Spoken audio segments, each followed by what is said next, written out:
وہاں حضرت علی بھی چاہتے تو بلوائیوں کے امام کے پیچھے نمازیں پڑھ لیتے، لیکن حضرت علی نے کیوں نہیں پڑھی؟ تو وہیں سے جماعت الگ ہو چکی ہے، وہیں سے جماعت الگ ہو چکی ہے۔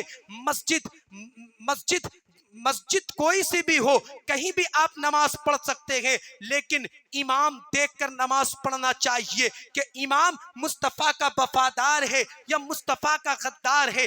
اگر امام مصطفیٰ کا وفادار ہو تو اللہ اکبر کہتے ہوئے ان کی اقتداء میں آپ اقتداء ان کی کر لے، اور اگر مصطفیٰ کا غدار ہو تو آپ واپس آ جائے۔ میرے دوست، میرے بزرگ، میرے عزیز بچوں، حضرت علی کرم اللہ وجہ الکریم نے 4 سال 8 مہینے 9 دن تک آپ نے بھی خلافت کو انجام دیا ہے، لیکن کس طرح سے دیا ہے؟ میرے دوست، میرے بزرگ، میرے عزیز بچوں، رات رات میں اٹھ کر مدینہ شریف کی گلیوں میں ٹہلا کرتے تھے اور یہ دیکھا کرتے تھے کہ کن کے گھر کے چولہے جلے ہیں یا کن کے گھر کے چولہے نہیں جلے ہیں۔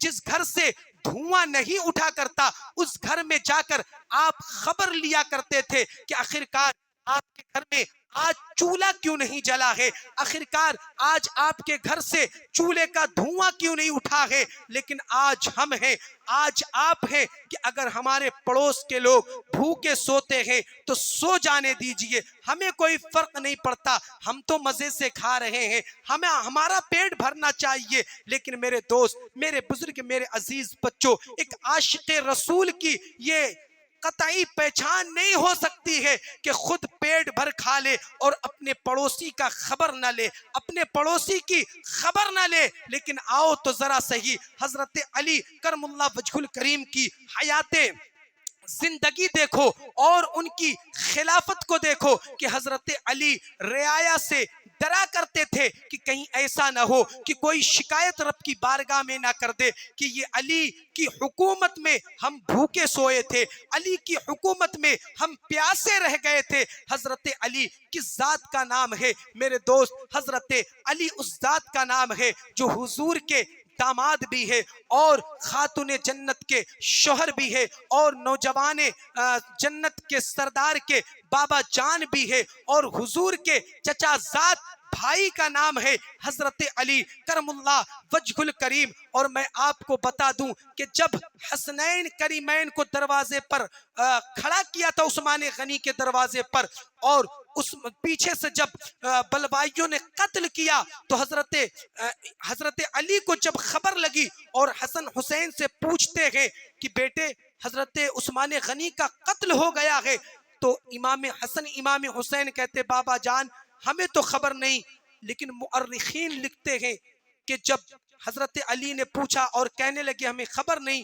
تو حضرت علی نے اپنے شہزادوں کو تماچے بھی لگایا کہ کس غفلت میں تم تھے کہ عثمان غنی کا قتل ہو گیا اور تمہیں خبر تک نہیں ملی، تمہیں خبر تک نہیں ملی۔ تو اس سے اس بات کا ثبوت ملتا ہے کہ بے پناہ حضرت علی عثمان غنی سے محبت کیا کرتے تھے اور حضرت عثمان غنی بے پناہ حضرت علی سے محبت کیا کرتے تھے، اور ان دونوں میں ہی محبت نہیں تھی بلکہ تمام خلفاء یعنی چاروں خلیفہ اہل بیت سے بے پناہ محبت کیا کرتے تھے، بے پناہ محبت کیا کرتے تھے۔ شاید کہ آپ لوگوں نے وہ واقعہ سنا ہوگا کہ ایک مرتبہ حضرت عمر فاروق کے بیٹے عبداللہ ابن عمر امام حسین کے ساتھ تھے۔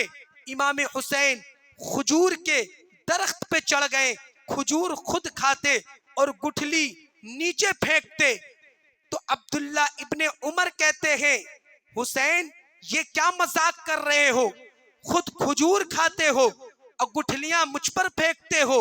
بچپن کا زمانہ تھا، امام حسین نے کہا او میرے نانا کے غلام کے بیٹے، کیا تو میرے برابری کرے گا، کیا تو میری برابری کرے گا؟ اتنا کہنا تھا کہ عبداللہ ابن عمر کو امام حسین کی بات بری لگتی ہے، دوڑ کر اپنے بابا کے پاس جاتے اور کہتے ابا غضب ہو گیا۔ کہا بیٹے کیا ہوا؟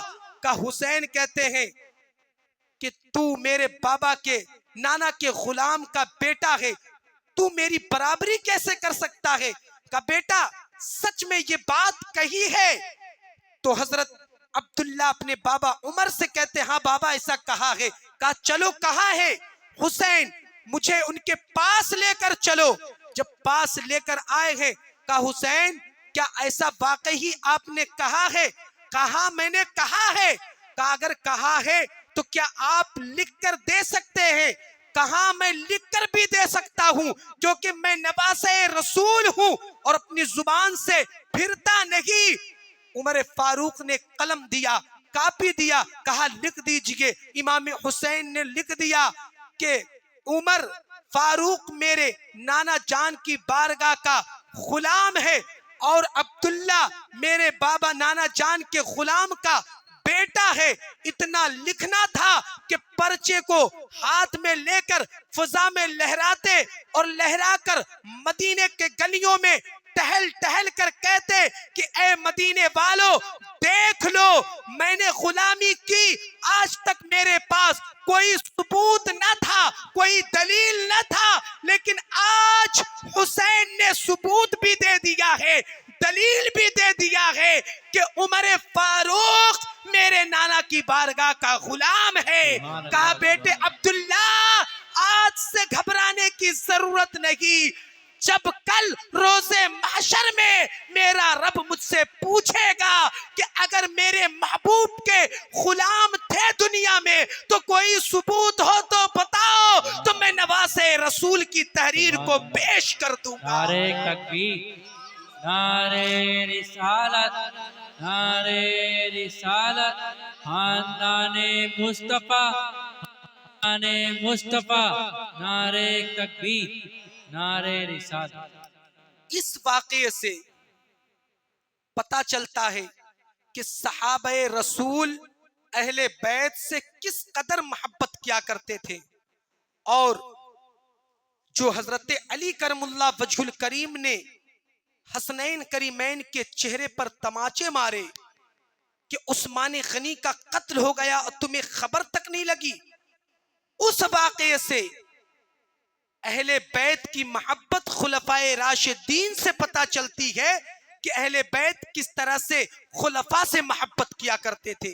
لیکن آج لوگ لڑا رہے ہیں، بھڑا رہے ہیں، ہم میں پھوٹ ڈالنے کی کوشش کر رہے ہیں۔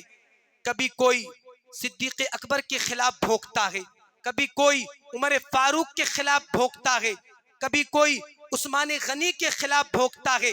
لوگ یہ فتنہ ڈالتے ہیں کہ صحابہ کرام اہل بیت کی تعظیم نہیں کرتے تھے، اور کچھ لوگ یہ کہتے ہیں کہ اہل بیت خلفائے راشدین سے محبت نہیں کیا کرتے تھے۔ میں کہتا ہوں خدا قسم خلفائے راشدین بے پناہ اہل بیت سے محبت کیا کرتے تھے، اور اہل بیت بے پناہ خلفائے راشدین سے محبت کیا کرتے تھے۔ میرے دوست، میرے بزرگ، میرے عزیز بچوں، انشاءاللہ تعالی کل حضرت علی کرم اللہ وجہ الکریم کی شہادت کس طرح سے ہوئی اور اس کے بعد کس کے پاس بادشاہت گئی، اس کے آگے کی گفتگو بتاؤں گا۔ جو مجھ سے بولنے میں یا آپ لوگوں سے سننے میں غلطی خامی لغزش ہوئی ہو، رب ذوالجلال کی بارگاہ میں یہ دعا ہے کہ تمام